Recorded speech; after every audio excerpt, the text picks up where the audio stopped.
Secret agency. किस्त number 8। मैं अगले हफ्ते पेरिस से बाहर जा रहा हूँ। वापसी चंद हफ्तों में होगी। माइकल गॉर्डन ने मैरिन के बालों में उंगलियां फेरते हुए कहा कि उसके सीने से सर्दिका बैठी थी। वो इतवार की सुबह थी और वो दोनों लक्समबर्ग पार्क में लकड़ी के एक बेंच पर बैठे हुए थे। इस वक्त पार्क में इनके अलावा चंद ही अफराद थे और वो इतने दूर थे कि इनकी आवाज़ किसी के कानों तक नहीं पहुंच सकती थी। जा रहे हो?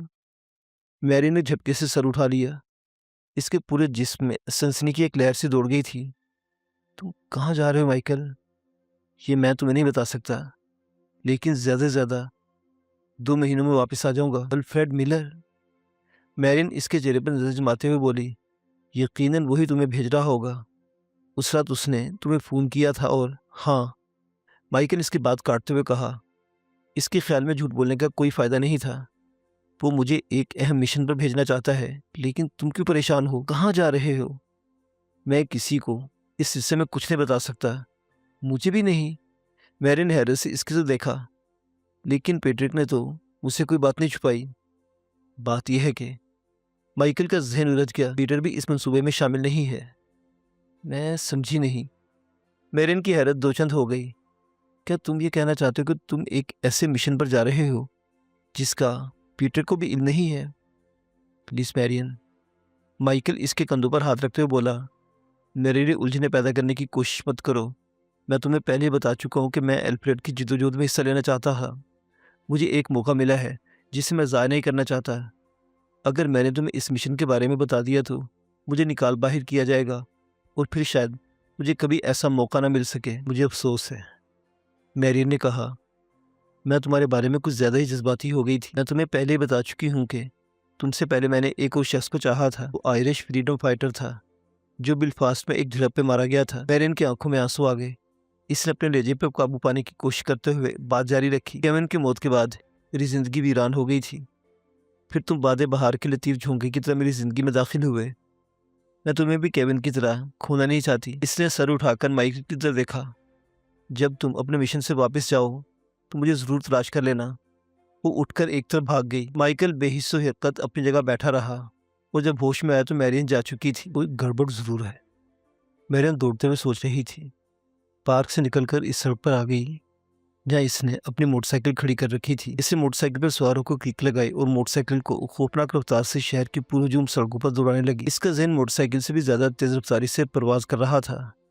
सोच रही थी कि पैट्रिक ने इसे अल्फ्रेड की किसी ऐसे मंसूबे के बारे में क्यों नहीं बताया। अल्फ्रेड और पैट्रिक हमेशा मिलकर काम किया करते थे। अगर अल्फ्रेड ने पैट्रिक से अलहदा कोई मंसूबा बनाया था तो इसमें माइकल को शामिल किया था तो यकीनन दाल में कुछ काला था। अल्फ्रेड को इसने कभी पसंद नहीं किया था। हकीकत तो ये थी कि वो अल्फ्रेड के बारे में कुछ नहीं जानती थी। शायद पैट्रिक भी नहीं जानता था कि वो कौन था और कहाँ से आया था। वो अक्सर कई कई रोज के लिए गायब हो जाया करता था। पैट्रिक की तलाश में वो कैफे डी एम्स पहुंच गई जहाँ इतवार होने की वजह से अच्छा खासा रश था। पीटर कोने में एक मेज पर अपने दोस्त हिग्सन के साथ बैठा हुआ था। मेरिन कैफे में दाखिल होते देखकर हिग्सन उठकर बाहर जाने वाले दूसरे दरवाजे की तरफ बढ़ गया। मेरिन मुख्तलिफ मेजों के गिर चकराती पीटर के पास पहुंच गई। पीटर ने उठकर इसकी पेशानी पर बोसा दिया।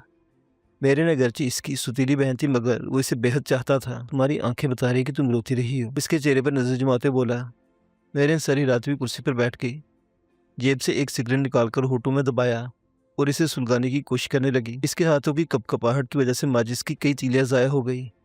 पैट्रिक, मैं, वो कपकपाते लहजे में बोली, कुछ देर पहले माइकल से मिली थी। हाँ, कैसा है वो? पीटर ने कहते इसके चेहरे पर नजर जमा दी। मैं एक बात बिल्कुल सच जानना चाहती पीटर। मेरिन ने इसकी आंखों में झांकते हुए कहा कि तुमने अल्फ्रेड से सिफारिश की थी कि माइकल को किसी मंसूबे में शामिल कर ली जाए। मैंने? पीटर ने कुछ कहना चाहा मगर वेटर को देखकर खामोश हो गया। वेटर इनका ऑर्डर लेकर चला गया तो इसने बात जारी रखी, बल्कि मैंने तो हमेशा इसकी मुखालफत की है। यकीन करो मैरियन, मैं माइकल को बेहद पसंद करता हूँ, लेकिन वो हमारी लाइन का आदमी नहीं है। मैंने अल्फ्रेड से साफ कह दिया था कि वो माइकल को किसी मामले में कभी मुलविस करने की कोशिश न करे। वो खामोश होकर बेतरतीब दाढ़ी में उंगलियां फेरने लगा। क्या तुम्हें मालूम नहीं कि अल्फ्रेड ने माइकल को किसी सीक्रेट मिशन में हिस्सा लेने की पेशकश की है? मेरिन बोली। वेटर के आ जाने से पीटर को एक बार फिर खामोशी इख्तियार करना पड़ी। Secret mission? वेटर के जाने के बाद हैरत का मुजाहरा करते बोला। इसकी पेशानी पर लकीरें सी उभर आई थी। मुझे किसी सीक्रेट मिशन का इल्म नहीं। तुमसे किसी ने मजाक तो नहीं किया? ये मजाक नहीं, हकीकत है पीटर। तुम मुझसे कुछ पाने की कोशिश कर रहे हो। मैं जानना चाहती हूँ ये सब क्या हो रहा है और माइकल को इसमें शामिल क्यों किया गया है। धीरज माय डियर, धीरज। पीटर ने मुहतात निगाहों से अतराफ में देखते हुए कहा, यह हकीकत है कि मुझे किसी सीक्रेट मिशन का इल्म नहीं, और मुझे इस बात का भी यकीन नहीं कि अल्फ्रेड ने माइकल को किसी ऐसे प्रोग्राम में शामिल किया होगा, लेकिन ये सच है। मेरी ने ठोस लहजे में जवाब दिया। इसने गुज़श्ता मंगल के रोज़ माइकल से कैफे गार्डी में मुलाकात की थी और माइकल अगले हफ्ते कहीं जा रहा है, और माइकल ने इस हिस्से में कुछ बताने से इनकार कर दिया है। इसने कहा था। बेरी ने सिगरेट की एस्ट्रे में मसल दी। तुम्हें इस मिशन में शामिल नहीं किया जा रहा? क्या वाकई अल्फ्रेड ने माइकल से कहा था कि मुझे इसमें शरीक नहीं किया जा रहा? पीटर ने गैर यकीनी सी निगाहों से इसका देखा। मैरी ने इस बात में सर हिला दिया। पीटर ने बात जारी रखी, नाकाबिले यकीन सी बात है, मैं अल्फ्रेड का दस्त से रास्त हूँ और इसने आज तक मेरे बगैर कोई कदम नहीं उठाया, लेकिन अब वो एक ऐसा कदम उठा रहा है जिसका तुम्हें इल्म नहीं। मैरी ने इसके चेहरे को देखते हुए कहा, तुम पहली फुर्सत में ये मालूम करने की कोशिश करो कि वो कौन सा मंसूबा है जो तुमसे भी खुफिया रखा गया है और माइकल इसमें शामिल क्यों किया जा रहा है। अगर तुम चाहो तो बराह रास्त अल्फ्रेड से बात कर सकते हो, लेकिन मेरा ख्याल है कि माइकल का हवाला मत देना। मुमकिन है तुम इससे कुछ उगलवाने में कामयाब हो जाओ। पीटर प्लीज़, मैं माइकल को खोना नहीं चाहती। ठीक है। पीटर आगे झुककर इसके कंधे पर हाथ रखते बोला, मैं कोशिश करूंगा। ब्यूनस एयरपोर्ट पर रॉबर्ट को इमिग्रेशन और दीगर मराहिल से निपटने में कोई दुश्वारी पेश नहीं आई थी। वो इमिग्रेशन हॉल से बाहर निकला तो वेटिंग लाउंज में इसराइली सफारत खाने का सिक्योरिटी चीफ सेमी इसका मुंतजिर था। इसने बड़ी गर्मजोशी से हाथ मिलाया और दोनों वेटिंग लाउंज से निकलकर डिप्लोमेटिक लॉट पर खड़ी हुई सीडान की तरफ बढ़ गए। यहाँ की सूरत हाल क्या है? चंद रस्मी जुमलों के तबादले के बाद रॉबर्ट ने पूछा। यहाँ के हालात ज़्यादा खुशगवार नहीं। सिमी ने इंजन स्टार्ट करके गाड़ी पार्किंग लॉट से निकालते हुए जवाब दिया, ये लोग तेल की वजह से अरबों से खौफजदा हैं और हमसे सीधे मुंह बात करने को भी तैयार नहीं। तुम्हारा प्रोग्राम भी कुछ तब्दील कर दिया गया है। क्या मतलब? रॉबर्ट ने इसे घूरा। पहले से तयशुदा प्रोग्राम के मुताबिक तुम पोलाश में वुल्फ गैंग ग्रोगर से मिलने वाले थे, लेकिन आज सुबह फ़ोन पर मुझे बताया गया कि बाज़ नागुज़िर वजूहात की बिना पर यह प्रोग्राम मनसूख कर दिया गया है। अब तुम यहाँ से सीधे होटल दर्जा जाओगे। यहाँ ग्रोगर का एक नुमाइंदा तुमसे बात करेगा। बाज़ नहायत अहम मसरूफियत की बिना पर ग्रोगर ने खुद आने से मुआवज़त कर ली है। सिमी ने बताया। इसका नुमाइंदा कौन होगा? रॉबर्ट ने पूछा। उसका नाम तो नहीं बताया गया, लेकिन तुमने इससे क्या नतीजा अख्ज़ किया है? नतीजा तो सामने है। रॉबर्ट ने खिड़की से बाहर देखते हुए जवाब दिया। वो मुझे पोलाश में नहीं बुलाना चाहते, ताकि बाद में अगर कोई एतराज़ उठाया जाए तो वो कह सकें कि इससे इसराइलियों को जर्मन इंटेलिजेंस BND के हेडक्वार्टर में दाखिल होने की इजाज़त नहीं दी गई, और गालिबन इसी वजह से वो मुझे मशरिक़ी वस्ता के शोबे के किसी आला अफसर से मुलाकात का मौका भी नहीं देना चाहते। इसका मतलब ये हुआ कि तुम्हारा ये दौरा शुरू होने से पहले ही नाकाम हो गया। अभी कुछ कहा नहीं जा सकता। रॉबर्ट ने बड़बड़ाने वाले अंदाज में जवाब दिया। होटल तक का बाकी फासला खामोशी में कटा था। मैं यहाँ रुकूँ या? सिमी ने होटल के पोर्च में गाड़ी रोककर जुमला अधूरा छोड़ते हुए इस वाले निगाहों से देखा। Sorry Simi, top secret. Robert मनीफिज अंदाज में मुस्कुराया। ठीक है, लेकिन वापस जाने से पहले मुझे बता देना कि इस मामले में कुछ पेशरफ्त हुई या नहीं। ज़रूर, रॉबर्ट ने इसके कंधे पर हाथ मारते हुए कहा। इस दौरान होटल का एक बावर्दी दरबान ने करीब आकर कार का दरवाज़ा खोल दिया। रॉबर्ट नीचे उतर आया। वो अपना ब्रीफकेस उठाना नहीं भूला था। इस्तकबालिया काउंटर पर जब रॉबर्ट फार्म पर दस्तखत कर रहा था, छोटे कद का एक आदमी करीब आकर खड़ा हो गया और खांसते हुए इसकी तवज्जो अपनी तरफ मबजूल कराने की कोशिश करने लगा। रॉबर्ट ने मुड़कर देखा। ब्राउन कोट में मलबूस इस शख्स की उम्र 45 और 48 के दरमियान रही होगी। रॉबर्ट को अपनी तरफ मतवज्जो पाकर वो मुस्कुरा दिया। रॉबर्ट? हाँ। रॉबर्ट ने फार्म काउंटर कलर की तरफ बढ़ाते हुए जवाब दिया। मेरा नाम हेलमेट वेगन्स है और मेरा ताल्लुक BND से है।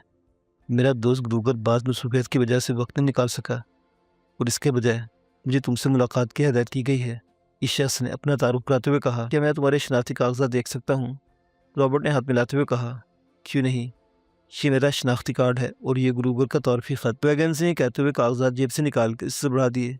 रॉबर्ट ने गहरी नज़रों से इसके शनाख्ती कार्ड और ग्रूगर के ख़त का जायज़ा लिया, जिसमें खुद न आने की मुआवज़त की गई थी। वो दोनों बातें करते हुए बाथरूम की तरफ आ गए। BND में तुम्हारी जिम्मेदारियाँ क्या हैं?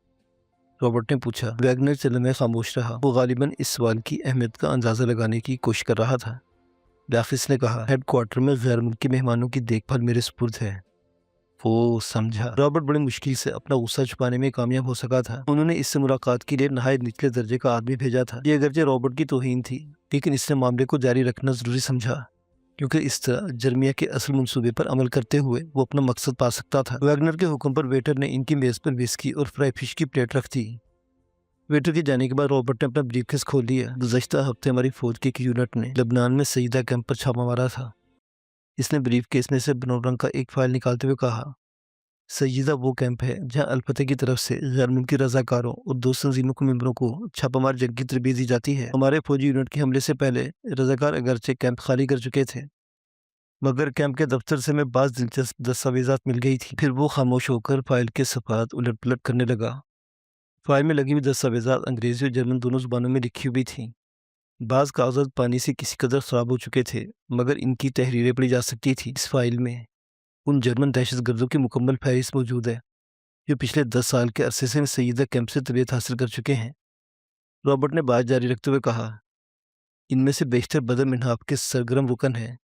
इस फाइल में हर दहशतगर्द के बारे में अलग अलग तफसील मौजूद है कि उन्होंने इस कैंप में कब ट्रेनिंग हासिल की, किन किन मार्कों में हिस्सा लिया या आइंदा किन किन मार्कों में हिस्सा लेंगे। इनके मुकम्मल नाम और पते भी इस फाइल में मौजूद हैं। मुझे उम्मीद है कि तुम लोगों की इस फाइल से ज़रूर दिलचस्पी होगी। क्या मैं ये फाइल देख सकता हूँ? वैगनर बोला। इसका चेहरा एकदम सुर्ख हो गया था। क्यों नहीं? रॉबर्ट ने कहते हुए फाइल इसके हवाले कर दी और कुर्सी की पूंछ से टेक लगाकर सिगरेट सुलगा लिया। वो अपने आप को बिल्कुल पुरस्कून महसूस कर रहा था। वैगनर फाइल के ओराक उलट पलट करता रहा। अबैस, वो आखिरी सफा देखते हुए बोला, ये फाइल हमारे लिए यकीनन अहम साबित हो सकता है। गुड। रॉबर्ट ने कहते हुए फाइल इसके हाथ से लेकर ब्रीफकेस में रख दी। तब फिर ग्रोवर से कहो कि जितनी जल्द मुमकिन हो सके अल्फ्रेड का फाइल लेकर यहाँ आ जाए। मुअज़्ज़िज़ सामीन व नाज़रीन, दास्तान अभी जारी है।